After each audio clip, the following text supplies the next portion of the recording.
Là, je voudrais parler de la différence entre haut potentiel et hypersensibilité.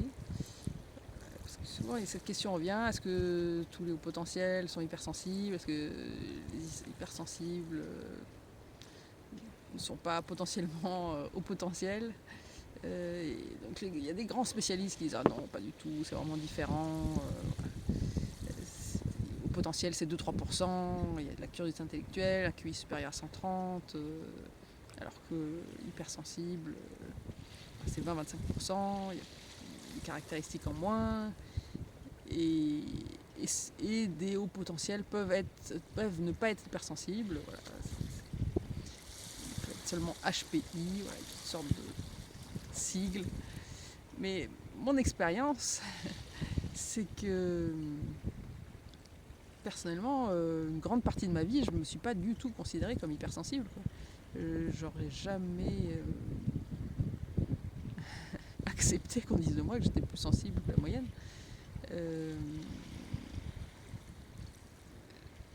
J'avoue que j'ai longtemps été dans un blindage émotionnel, et j'avais pas l'impression d'être sensible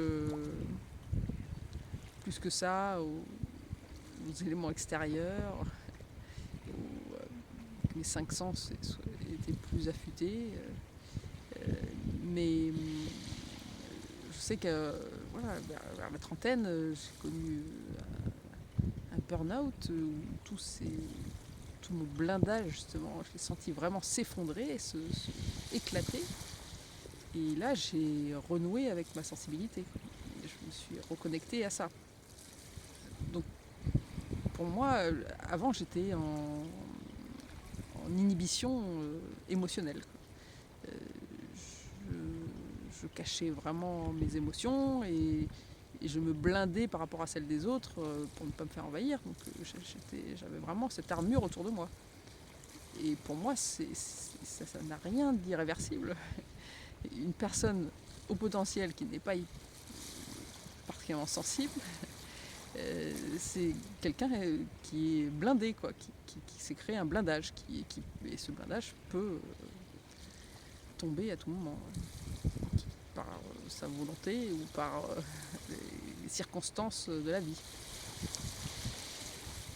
Et d'un autre côté, voilà, est-ce que des personnes hypersensibles qui ne sont pas au potentiel, moi ma question c'est est-ce que ces personnes-là ne sont pas en inhibition intellectuelle?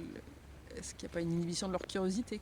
Parce qu'on parle souvent de ça chez les enfants qui sont voilà, qui sont beaucoup derrière les écrans, à regarder les écrans, et qui ont peu d'interaction humaine ou peu de connexion avec la nature. Il y a une baisse de la curiosité qui est flagrante chez les jeunes aujourd'hui. Mais cette curiosité peut se réveiller, elle peut se réactiver, tout comme les émotions aussi peuvent se réactiver. Donc pour moi, c'est une inhibition intellectuelle. Il y a des personnes qui ont démontré que, notamment le docteur Govrit, des gens qui ne réussissaient pas le test de QI, qui avaient un QI inférieur à 130, après un travail sur eux, après un accueil de leur personne dans des conditions bienveillantes qui favorisaient leur estime d'eux-mêmes et leur confiance en eux, leur QI pouvait faire des bonds de 20, 30, 40 points. Et qu'en fait, avant, ils étaient en inhibition intellectuelle. Donc, pour moi, tout ce qui reste quand on se dit que tout ça n'est qu'inhibition, tout ce qui reste, c'est la sensibilité, quoi. Et après, qu'elle soit hyper sensible, que la sensibilité soit hyper, ça c'est pareil, c'est quelque chose qui n'est pas du tout irrémédiable. C'est quelque chose qu'on peut transformer pour faire en sorte que la sensibilité ne soit que pour apprécier les belles choses, en fait, les choses agréables. Et en finir avec le fait de subir des sensations désagréables. Et ça, c'est tout le travail que je propose grâce à l'autothérapie efficace. C'est permet aux gens qui assument leur sensibilité de faire apparaître seulement les bons côtés de cette sensibilité et de faire disparaître tous les aspects qui ne leur plaisent